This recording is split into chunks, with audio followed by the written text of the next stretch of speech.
Please like the video and share it so that it reaches many more people and you get sawaba, or rewards from Allah.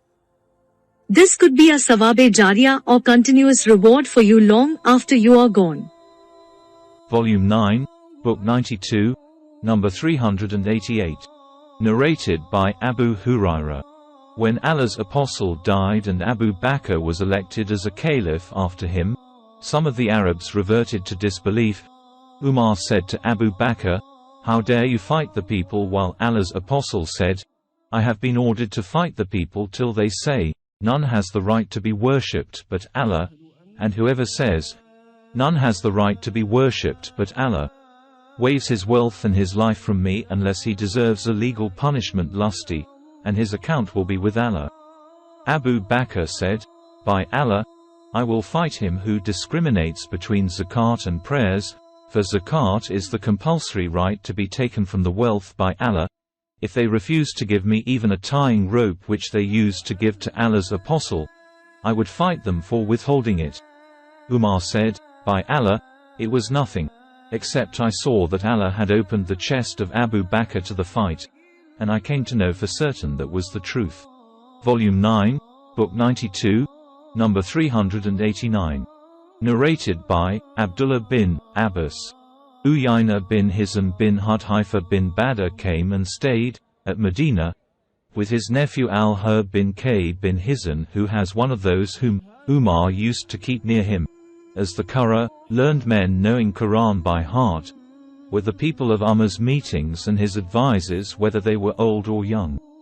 Uyayna said to his nephew, "O my nephew, have you an approach to this chief so as to get for me the permission to see him?" His nephew said, "I will get the permission for you to see him." Ibn Abbas added, "So he took the permission for Uyayna, and when the latter entered, he said, 'O the son of Al-Khattab, by Allah, you neither give us sufficient provision nor judge among us with justice.'" On that, Umar became so furious that he intended to harm him. Al-Hur said, "O chief of the believers, Allah said to his apostle, 'Hold to forgiveness, command what is good, right, and leave the foolish, i.e. do not punish them.' 7.199. And this person is among the foolish. By Allah, Umar did not overlook that verse when Al-Hur recited it before him, and Umar said to observe the orders of Allah's book strictly. See Hadith number 166, Volume 6. Volume 9, Book 92, number 390. Narrated by Asma bint Abu Bakr. I came to Aisha during the solar eclipse. The people were standing, offering prayer, and she too was standing and offering prayer. I asked, "What is wrong with the people?" She pointed towards the sky with her hand and said, "Subhan Allah." I asked her, "Is there a sign?" She nodded with her head, meaning, yes.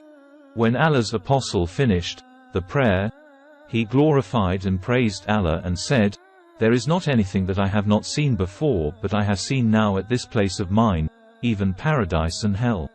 It has been revealed to me that you people will be put to trial nearly like the trial of Ad-Dajjal, in your graves. As for the true believer or a Muslim, the sub-narrator is not sure as to which of the two words Asma had said. He will say, Muhammad came with clear signs from Allah, and we responded to him, accepted his teachings, and believed what he said. It will be said to him, sleep in peace. We have known that you were a true believer who believed with certainty. As for a hypocrite or a doubtful person, the sub-narrator is not sure as to which word Asma said. He will say, I do not know, but I heard the people saying something and so I said the same. Volume 9, Book 92, number 391. Narrated by Abu Hurairah. The Prophet said, Leave me as I leave you. For the people who were before you were ruined because of their questions and their differences over their prophets. So, if I forbid you to do something, then keep away from it. And if I order you to do something, then do of it as much as you can. Volume 9, Book 92, number 392. Narrated by Sa'd bin Abi Waqqas. The Prophet said, The most sinful person among the Muslims is the one who asked about something which had not been prohibited, but was prohibited because of his asking. Volume 9, Book 92, number 393. Narrated by Zayd bin Thabit. The Prophet took a room made of date palm leaves mats in the mosque. Allah's apostle prayed in it for a few nights till the people gathered to pray the night prayer, Taraweeh, behind him. Then on the fourth night the people did not hear his voice and they thought he had slept, so some of them started humming in order that he might come out. The Prophet then said, "You continued doing what I saw you doing till I was afraid that this, Taraweeh prayer, might be enjoined on you, and if it were enjoined on you, you would not continue performing it. Therefore, O people, perform your prayers at your homes, for the best prayer of a person is what is performed at his home except the compulsory congregational prayer." See Hadith number 229, Volume 3. See Hadith number 134, Volume 8. Volume 9, Book 92, number 394. Narrated by Abu Musa al-Ash'ari. Allah's apostle was asked about things which he disliked, and when the people asked too many questions, he became angry and said, "Ask me any question." A man got up and said, "O Allah's apostle, who is my father?" The Prophet replied, "Your father is Hudhaifa." Then another man got up and said, "O Allah's apostle, who is my father?" The Prophet said, "Your father is Salim, Mawla Shaiba." When Umar saw the signs of anger on the face of Allah's apostle, he said, "We repent to Allah." Volume 9, Book 92, number 395. Narrated by Warid. The clerk of al-Mughira, Muawiyah, wrote to al-Mughira, "Write to me what you have heard from Allah's apostle." So he, al-Mughira, wrote to him. Allah's Prophet used to say at the end of each prayer, "La ilaha illallah wahdahu la sharika lahu, lahul mulku, wa lahul hamdu wa huwa ala kulli shay'in qadir. Allahumma la mani, alima ataita, wala mutia lima manata, wala yanva'u duljad minkul jadd." He also wrote to him that the Prophet used to forbid, 1. Kill and Karl, idle useless talk or that you talk too much about others, 2.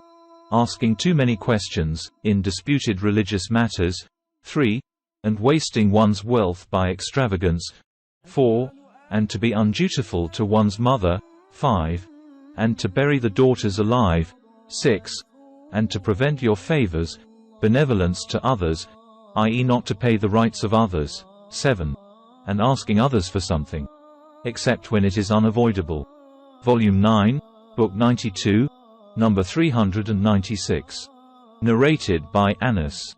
We were with Umar and he said, "We have been forbidden to undertake a difficult task beyond our capability, i.e. to exceed the religious limits, e.g., to clean the inside of the eyes while doing ablution."